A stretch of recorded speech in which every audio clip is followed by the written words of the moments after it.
ಈ ತರ warm up jogging ಮಾಡೋದ, ಹಾಡ್ ಹೇಳ್ಕೊಂಡ್ ಎಕ್ಸರ್ಸೈಸ್ ಮಾಡೋದ್ ನೋಡ್ರಿ ಇಲ್ಲಿ. ಊಟ ಮಾಡ್ಕೊಂಡ್ ಮನೇಲಿ ಆರಾಮ್ ಮಲ್ಕೊಳ್ಳೋದ್ ಬಿಟ್ಟು ಇದೆಲ್ಲ ಬೇಕಿತ್ತಣ್ಣ ನಿಂಗೆ.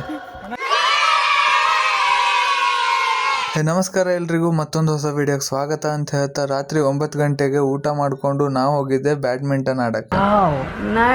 ಹೋಗೋಷ್ಟ್ರಲ್ಲಿ 1 ಸೆಕೆಂಡ್ ವೇಸ್ಟ್ ಮಾಡದೆ ನಮ್ಮಣ್ಣ ವಾರ್ಮ್ ಅಪ್ ಮಾಡಕ್ ಸ್ಟಾರ್ಟ್ ಮಾಡ್ದ ನೋಡ್ರಿ.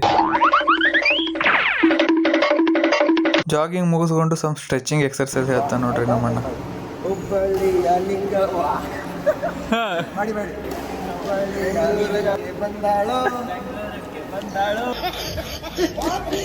ಎಲ್ಲ ಆದ್ಮೇಲೆ ಸ್ಟಾರ್ಟ್ ಆಯ್ತು ನೋಡ್ರಿ ಗೇಮ್. ಎಲ್ಲ ಗೊತ್ತಿದೆ ನಮ್ಮ ಅಣ್ಣಂಗೆ ಅನ್ಕೊಂಡ್ವಿ, ಆದ್ರೆ ಲಾಸ್ಟ್ ಅಲ್ಲಿ ಅವನಿಗೆ ರೂಲ್ಸೇ ಗೊತ್ತಿಲ್ಲ ಅಂತ ನಮಗ್ ಗೊತ್ತಾಯ್ತು.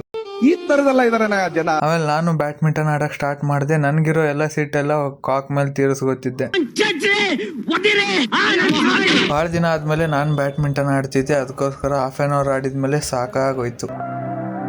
ಆಮೇಲೆ ಬೇರೆಯವ್ರು ಆಡ್ತಿರ್ಬೇಕಾದ್ರೆ ನಮ್ಮಣ್ಣ ಕೋಚಾಗಿ ಅಪಾಯಿಂಟ್ ಆಗಿದ್ದ.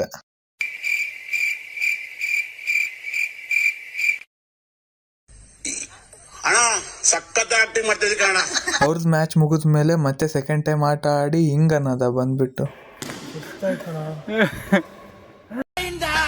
ನಮ್ ಬ್ಯಾಡ್ಮಿಂಟನ್ ಆಡಿ ಮುಗಿಸೋಷ್ಟ್ರಲ್ಲೇ ಟೈಮ್ 11 ಆಗಿತ್ತು. ಇವತ್ತಿಗೆ ಇಷ್ಟೇ. ವಿಡಿಯೋ ಇಷ್ಟ ಆದ್ರೆ ಲೈಕ್ ಮಾಡಿ, ಹಾಡು ಹೇಳ್ತಾ ವಾರ್ಮ್ ಅಪ್ ಮಾಡಿಸೋ ಆ ಫ್ರೆಂಡ್ಗೆ ಈ ರೀಲ್ನ ಶೇರ್ ಮಾಡಿ, ಕಮೆಂಟ್ ಮಾಡಿ, ಮತ್ತೆ ಪ್ಲೀಸ್ ಫಾಲೋ ಮಾಡಿ.